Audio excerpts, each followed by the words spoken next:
Hey guys, I'm Janet on occasion, and today we're playing the Total War Warhammer II Battle Replay. So, you guys might have watched the podcast with Gobbo King, where we talked about the Empire with his build guide, and we had special guest Ondjage on the podcast with us, and this is actually one of his matches. So, yeah, I thought I'd show him off. So, here, he is playing the Greenskins, and he's going against the Vampire Counts, which is always a tough matchup. He's not made it easy for himself here. So here you can see he's got Orc Biggins on the sides, so more there. He's got the Broken Tusk Mob, so these guys armor piercing, anti-large, very useful. They are anti-large, aren't they? Yes. And also got Forest Goblin Spider Riders, so these guys great for poisoning, chasing down lords and things, you know, keeping them pinned for longer is really useful. He's also got the Morgrove's Mangy Marauders, so these guys with their ranged, you know, attacks, armor piercing, very useful. They can outrun anything that the Vampire Counts might bring, so that's really useful.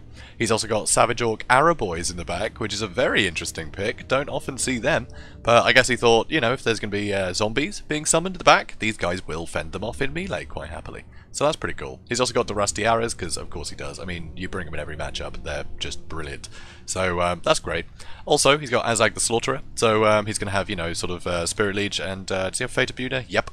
As a spawner, he's also got the War, which is very cool. He'll cause terror, you know, he's got good armor piercing stats. He's very useful. Also, poison attacks, which is pretty cool. Also, down here, you can see he's got the 8-peak loonies, because they're just great. They're unbreakable, they'll be really useful. So, yeah, Black Orcs and stuff. So, let's go over here, see what he's up against. So, this is pretty scary. So, in the front line, you can see Skeleton Warriors, the Sternsman, so that's, you know, Graveguard that can regenerate. Also, more Graveguard, and then Skeleton Warriors. He's also got a Banshee. Banshees can be very scary in this matchup. Obviously, you know, Spirit Leech, things like that, you know, it's going to do a lot of damage. But there's not a lot of magic attacks that they can bring, you know, that the Greenskins can bring, so it's pretty rough. Usually in this matchup, I'd bring a Orc Shaman, because they can use, what's it called? It's not Gorkle Fix It, what is it? Is it Gorkle Fix It? I can't remember. It's the one that imbues magic attacks and gives a huge like melee attack buff. It's brilliant for taking out ethereal units. Also, a load of Fellbats. These would be great for wrapping up any ranged attacks. Also in the back you can see there's a Black Coach, which is a very interesting pick. Don't often see this little fella, but he will do very well if he can, you know, sort of get his power-ups. They've got like a tiered sort of, it's kind of like Frenzy. You're in combat for a bit, and but it's got several tiers, and it just improves the Black Coach as it goes. So they don't seem very scary at first, but they get incredibly scary later on. Also, Manfred von Carstein. So Manfred, yeah, just great pick. You know, he can get a lot of work done. He can get a lot of Winter Magic, and he's on a big dragon, so that's obviously terrifying. So I really like Manfred. So let's speed things up, see how it goes. So immediately, you know, you see the Vampire Counts walking down the hill. Oh, he does also have Blood Knights. Blood Knights are going to be very scary. They're going to do a lot of damage to any cavalry. They are very formidable. And even if it looks like they're, you know, kind of losing the fight, just stick an Invocation and a Heck on them and they'll keep going. It's pretty scary. Yeah, Vampire Counts units, they, depending on where you use your Winds of Magic, yeah, you can basically win any engagement you want. It doesn't mean you can win all the engagements, but you can win, you know, whatever you want. So here, very clever, Fate of Buna is going to come down on this unit of Blood Knights, and that is going to do a crazy amount of damage. Invocation and a Heck has been put on them as well to try and negate some of that damage, but that will put them very close to the healing cap.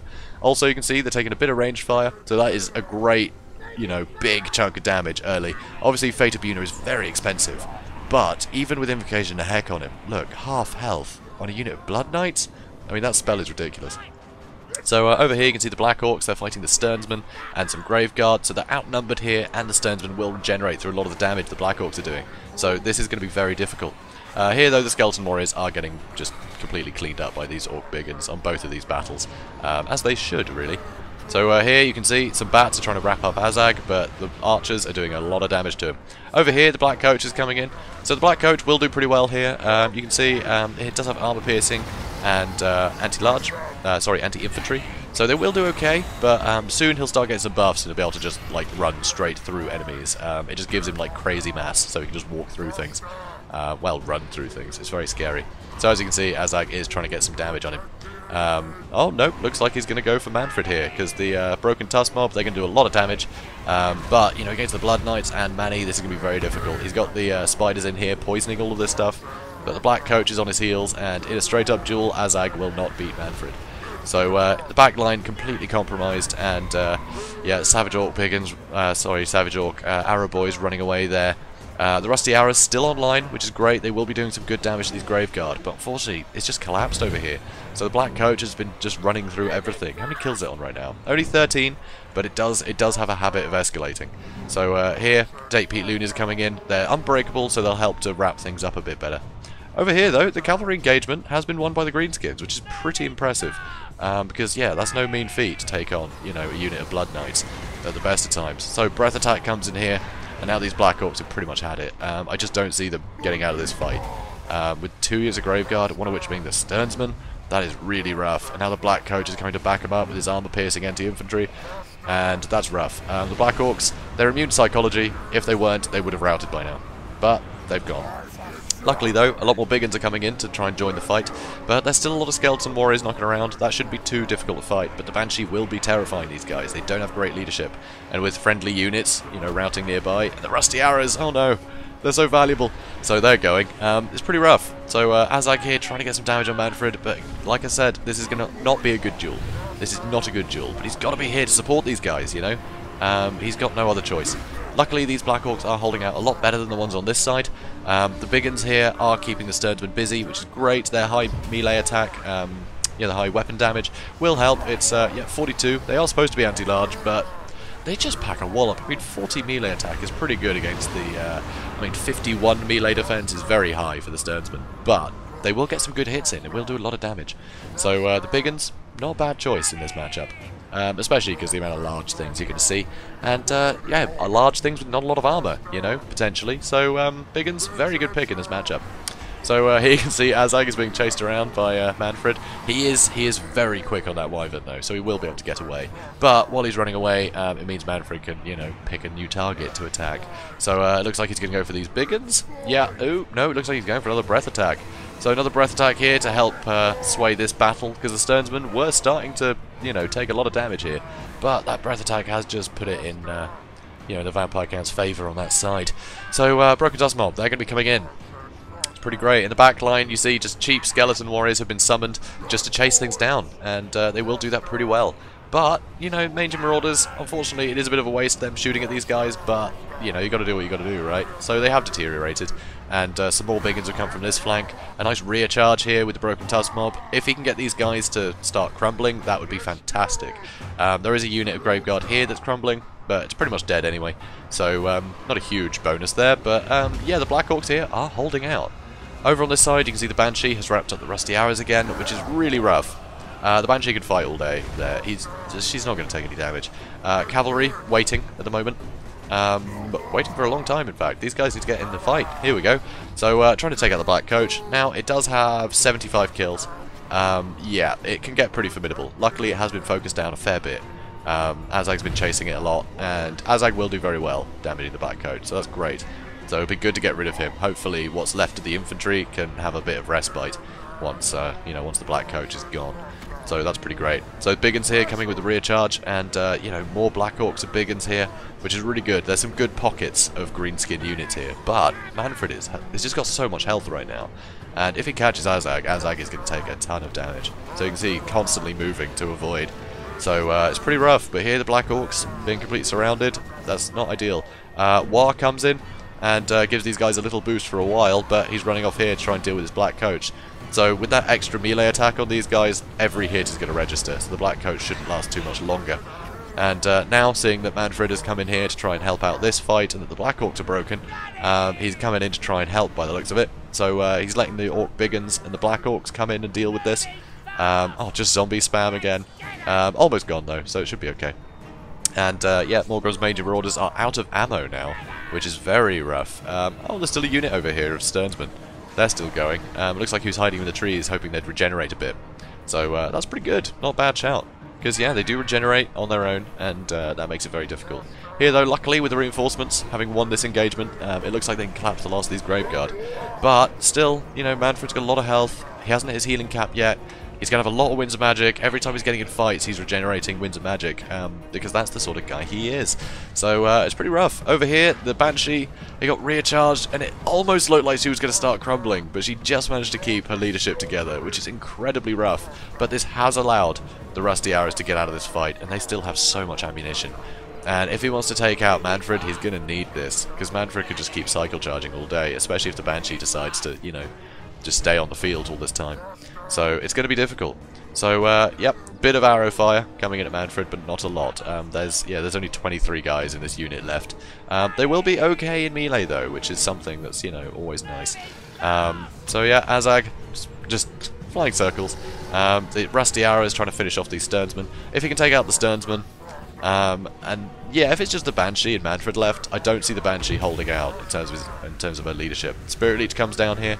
Let's see how many kills she's got so far. 40, so not a huge amount of kills, but she would have been terrifying things and just been a bit of a nuisance. But that Spirit Leech is going to do a lot of damage to her. You know, being an ethereal unit, that should really help, because she doesn't have a big health pool. You know, she survives through physical resist. So over here, you can see Azag has come in again to try and deal with Manfred. He charged in with the Savage Orcs, but they're terrified. The Morgroz's Mangy Marauders coming in melee, which is not really their forte, but what else can you do with them, right? But it has kept him pinned down long enough for these Black Orcs to catch up, but it does look like he's going to escape again. So here is another War. Unfortunately though, yeah, he's hit him, but he's already in the sky, and that's another big chunk of Azag's health. So this is rough. If he could keep him pinned down there, that War would have meant these guys would have actually performed brilliantly. So over here now, again, the Banshee's coming in. You know, not top leadership, so, you know, they could get rid of her. But here, with these 2 units in, that's pretty rough. Luckily, Rusty Arrows are getting some good damage in here. They're going to be sundering his armor, and it means that any hit on him is just going to do that much more damage. Unfortunately, though, Azag once again is stuck dueling this guy. It's not looking good. Oof, Azag with us just ooh, he's broken. He's broken. That's not good. So yeah, 222 health left. That's basically one hit. So he can't really afford to get him in melee again. Luckily though, the big uns are back. So the big uns are back. You know, they're on Manfred. Manfred is doing a lot of damage to these Morgroz's Mangy Marauders. Clutch move by the Mangy Marauders here, which I think is just fantastic. Here the Banshees come over here and is shutting down the Rusty Arrows, which means these guys won't get the benefit of Manfred's armor being sundered, which is really good move, really, to get the Banshee, just to shut these guys down. Because it is rough, you know, you don't want your Rusty Arrows to be caught up in melee. And Banshee is great at doing that, because she's not going anywhere, you know. So here you can see a load of the units are coming in. Looks like they're going to be focusing on the Banshee now, because Manfred has gotten away. So here you'll see Ondjage will pull out the Rusty Arrows again out of this combat, so they can start, you know, firing again.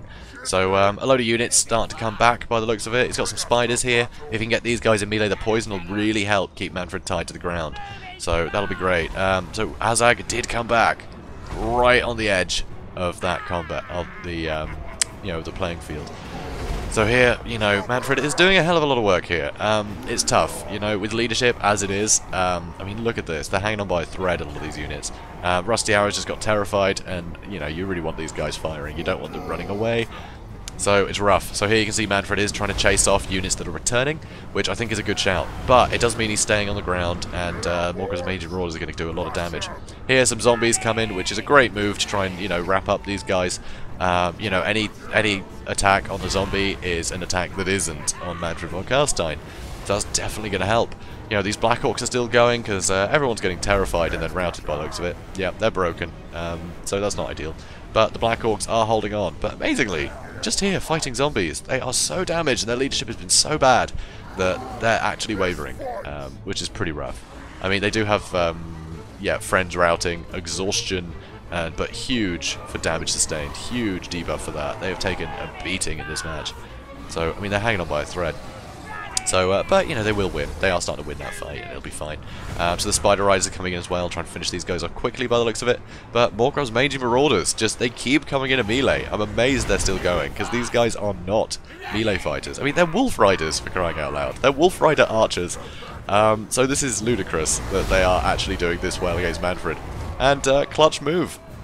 Goblin Wolf Riders. Kill the Lord of the Dead here. This, I mean, that seems a bit unrealistic, but I love it. I think that's fantastic. You know, you can get a lot of work done with, you know, fairly cheap units if you just keep the pressure on, you know. So that's a Pyrrhic victory for Ondjage, and it's a great battle. You can see here, you know, that is terrifying. 130 kills from Manfred there, and a lot of those were Black Orcs, and you know, that's rough. Sternsman held out really well, but generally the Graveguard performed pretty well. The Blood Knights, very unlucky to lose them early for the Vampire Count player here. Bugs everywhere, please complain to CA. Long name. Anyway, so Blood Knights, yep, very difficult losing them early. But with that Fate of Buna on the field, that's why I think, you know, Azag is a pretty good pick here. You know, having the Spirit Leech to keep pressure on the enemy lord, and having Fate of Buna just to completely just destroy anything dangerous. You know, any unit of Blood Knights. Actually, that's about it. I can't really think of anything else you'd use it on. Hex Wraiths, you know, if they turn up, I guess, you could just kill them in one hit. So you definitely want that, just to, you know, cancel out a lot of value, because it's best used on expensive things. And Vampire Counts rely on, you know, a lot of fodder, and then accent it with, you know, a few expensive things. So if you can just wipe them out, great. That's just fantastic. So yeah, you definitely want to do that. You can see Black Orcs here, you know, the big uns did great. They wrapped up all the Skeleton Warriors, and they were able to come in and support the Black Orcs later on, which definitely helped. You know, they got a lot of work done, and they actually earned a few chevrons. So pretty impressive. The Savage Orc Arrow Boys, they got a little bit swamped, but you know, they would have been able to hold off zombies and things. They got some shots in, did a bit of damage. Rusty Arrows, unfortunately, there was so much pressure on them, but it's hard to tell how well they did from the kills, because they would have been focusing on, you know, the expensive stuff. You know, the single unit models here. You know, they would have been focusing on Manfred for a lot of that. And, you know, the Banshee was keeping them wrapped up brilliantly throughout that fight. Forest Goblin Spider Riders, 1 kill. That's a bit of a pity. But, you know, they helped, you know, try and pin the Lord down in certain engagements, which helped get a bit more damage on Manfred, which could have been what tipped it, you know. So, you know, I like these guys as a pick. They definitely gave a lot of support for the Broken Tusk mob. And, yeah, a load of dead Blood Knights because of it. So that's fantastic. Mangy Marauders, MVP, quite simply. They did amazingly. You know, they got a lot of good armor-piercing damage into some things. You know, kept pressure on Manfred for a long time, and they killed him, which is amazing. You know, that is fantastic. So absolutely loved it. So this is a great match. So now you know who Ondjage is. You know, if you were wondering who's this guy in our podcast, he's this chap. Very handsome devil. So guys, if you enjoyed this, please do comment, like, and subscribe, and I will see you in the next one. Have a good day, guys.